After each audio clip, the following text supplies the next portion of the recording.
COPD, जिसको कि हम लोग क्रॉनिक ऑब्स्ट्रक्टिव पल्मोनरी डिजीज़ कहते हैं।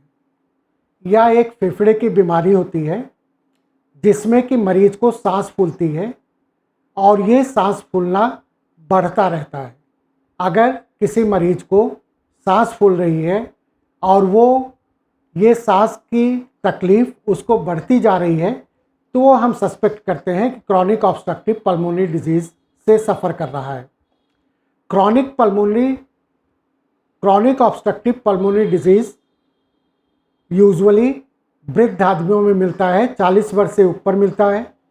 स्मोकर्स होते हैं जो धूम्रपान करते हैं या बहुत दिनों तक ऐसे वातावरण में काम किए हैं जो धूल भरा हो या जिसमें कि माइंस वगैरह में काम किए हों या कोल माइंस वगैरह में काम किए हों, तो जिससे कि उनका वातावरण प्रदूषित होता है और फेफड़े में जा कर के ये कारक जो है फेफड़े की थैलियों को डैमेज करते हैं और क्रॉनिक ऑब्स्ट्रक्टिव पल्मोनरी डिजीज से सफ़र करते हैं। सीओपीडी का सबसे प्रमुख कारण धूम्रपान होता है।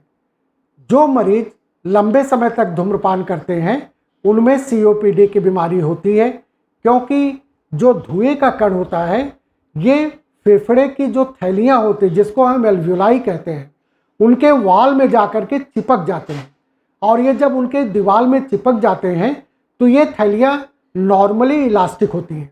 इनमें जब ऑक्सीजन हम लेते हैं तो ये थैलियाँ में ऑक्सीजन जाता है और ये फैलती है और जब ये ऑक्सीजन ब्लड में चला गया और ब्लड से कार्बन डाइऑक्साइड इन थैलियों में आया और कार्बन डाइऑक्साइड को जब निकालना हुआ तो इन थैलियों को सिकुड़ना पड़ता है, तभी कार्बन डाइऑक्साइड निकलेगी।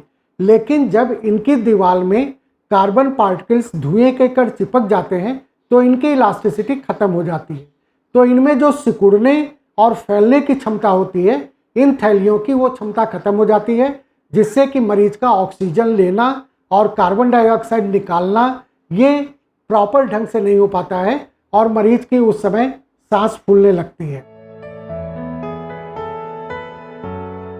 शुरुआत में सीओपीडी में सांस फूलती है। शुरुआत में मरीज कहता है कि डॉक्टर साहब हमको खांसी आ रही, बहुत दिनों तक खांसी आ रही है और खांसी जाती नहीं है।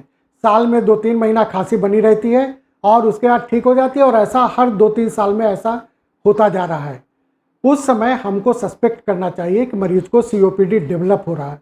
या मरीज ये कहता है कि डॉक्टर साहब मैं जब सीढ़ी चढ़ता हूँ या थोड़ी दूर चलता हूँ तो मेरी सांस फूलने लगती है और उसके बाद जो है जब मैं रुक जाता हूँ तो मेरी सांस जो है थोड़ा सा आराम हो जाता है, लेकिन फिर मेरी जब मैं कोई काम ज़्यादा करने लगता हूँ तो सांस फूलने लगती है। तो ये सीओपीडी के शुरुआती लक्षण हैं। लेकिन अगर सीओपीडी बढ़ गया है और शुरुआत में इसका ट्रीटमेंट नहीं किया गया है तो उस समय सांस फूलने लगती है और वो सांस फूलना बैठे रहने पे भी सांस फूलती है, काम करने पे भी सांस फूलती है, लेटने पे भी सांस फूलती है और हर समय उसकी सांस फूलने लगती है। इस तरह सांस फूलना के अनुसार इसके कई स्टेजेस में हम लोग करते हैं कि अगर केवल खांसी आ रही, साल में 2-3 महीने खांसी आई, उसके बाद ठीक हो गया, फिर अगले साल फिर 2-3 महीने आई, फिर उसके अगले साल 2-3 महीने आई, तो उसमें स्टेज 1 होता है। या मरीज जो है बैठा हुआ उसकी सांस नहीं फूल रही है, थोड़ा अगर चला 100 मीटर चला और उसकी सांस फूलने लगी तो स्टेज 2 होता है। तीसरा होता है कि जब मरीज का अपना वो काम नहीं कर पाता, जैसे कपड़ा पहनने लगा सांस फूलने लगी, स्टेज 3 होता है। और जब उसकी सांस हमेशा फूल रही है, बैठने पे फूल रही है, लेटने पे फूल रही है, काम करने पे फूल रही है, तो स्टेज 4 होता है। सीओपीडी में सांस की नलियां सिकुड़ जाती हैं, तो जो दवाएं होती हैं उनका असर होता है, ये सिकुड़ी हुई सांस की नली को फैलाती हैं। तो इसके लिए चूंकि लंबा इलाज चलता है तो इन्हेलर बेस्ट इलाज होता है। तो जो ब्रोंकोडायलेटर, शॉर्ट एक्टिंग ब्रोंकोडायलेटर होते हैं, लॉन्ग एक्टिंग ब्रोंकोडायलेटर होते हैं, इसके इन्हेलर्स होते हैं, जिस इन्हेलर्स को हम लोग को इस्तेमाल करना चाहिए और ये इन्हेलर लाइफ लॉन्ग इसको इन्हेलर को इस्तेमाल करना है।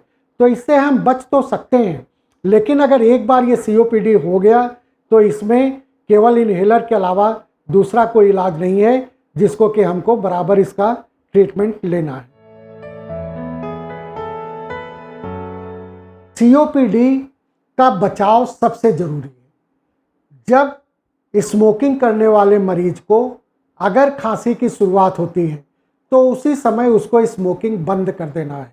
अगर वो स्मोकिंग नहीं बंद करेगा तो सीओपीडी की बीमारी चाहे जितनी भी दवा करे वो कम नहीं होगी।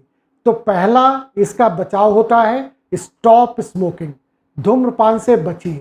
दूसरा उपाय है, अगर वो कोल डस्ट में काम कर रहा है या जैसे बिल्डर्स है या मजदूर है जो कि धूल, धुएं, सीमेंट, बालू ये सब में काम कर रहा है जिसकी डस्ट जाती है, उसको उस ऑक्यूपेशन को छोड़ देना है।